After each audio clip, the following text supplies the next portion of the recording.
Thank you, Madam Chair, and good afternoon, folks. Today we're going to hear testimony on two bills seeking authorizations for feasibility studies for large multi-state water projects in the Midwest and a bill to transfer ownership of the Clear Creek Hatchery to the Nisqually tribe. For more than 2 decades, the tribes run the facility, and yet it has remained ineligible for federal funding simply because the Fish and Wildlife Service retains ownership. So conveying the hatchery to the tribe will allow them to continue this work more effectively and access federal resources that are currently unavailable. It's a straightforward bill to provide meaningful support to the tribe and the region's fisheries, and I support it. It also emphasizes the reality that the federal government must do better in fulfilling our trust and treaty responsibilities. We have a terrible track record when it comes to meeting our obligations on tribal fisheries. And while Congress has enacted major laws to protect species and invested significant resources in fisheries and ecosystem restoration, the administration continues to undermine that process at every turn. Under this administration, funding intended to support fisheries and restoration has been paused or canceled. Agency staff have been gutted and key programs have been jeopardized. The President's proposed fiscal year 2027 budget slashes funding further at all the key agencies. At the same time, the federal workforce is stretched thin. I think we all know that. Remaining staff are being asked to absorb the responsibilities of multiple positions. The consequences are very real. Projects are being delayed, canceled. Stakeholders are left unsure who to contact while their projects sit in limbo. And on top of all that, our Republican colleagues aren't letting up in their attacks to weaken the Endangered Species Act, despite its broad public support. Alarmingly, this administration has proposed significant rollbacks to what is considered harm to a species. Basic science shows us that destroying an animal's habitat or food source can kill the animal or hinder its ability to grow and reproduce. At the population level, these impacts can cause jeopardy to the species, in other words, extinction.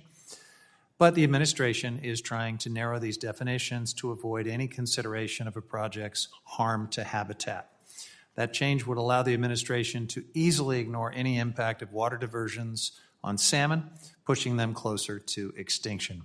H.R. 8259 would further erode any consideration of salmon and other endangered species in the Klamath Basin.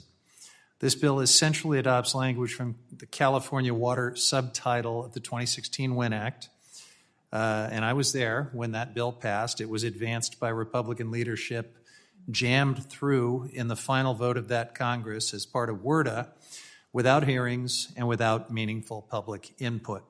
It would provide water contractors with special access to consultation procedures in the development of biological opinions, while adding new burdens on already under-resourced agencies. Biological opinions are meant to be grounded in objective, science-based analysis and what is best for the species, not picking and choosing what groups are at the table and what we want to support. With this bill, we are essentially asking agencies to elevate one group, while tribes and other impacted parties are left without the same special opportunity to share information and shape decisions early in the process that affect species protection. So Congress should not be putting its thumb on the scale. It shouldn't be elevating one group of users ahead of tribal treaty rights, for example, or public trust responsibilities and other protections needed to prevent species from being pushed to extinction. It is a deeply one-sided approach that overlooks the diversity of needs and resources across stakeholders. Now, I've heard directly from the tribes in my district that Reclamation has not even consulted them on their efforts to rewrite ESA rules in the Klamath Basin. Yet this bill before us would require agencies to give water contractors special rights, more information, more engagement opportunities, and ultimately more influence in the process than tribes are receiving right now. That is not fair. Tribes are sovereign governments, not stakeholders to be sidelined when their rights or concerns are inconvenient. The federal government shouldn't push them aside to serve a political agenda for one group of water users. So I have shared some of my concerns about this bill. I look forward to the conversation. I certainly look forward to continuing to try to work with Mr. Bentz and others on responsible outcomes in the basin, but as drafted, I have deep concerns about this legislation. With that, I yield back. Thank you. And I now recognize Congressman Johnson for 5 minutes, and thank you for joining us again.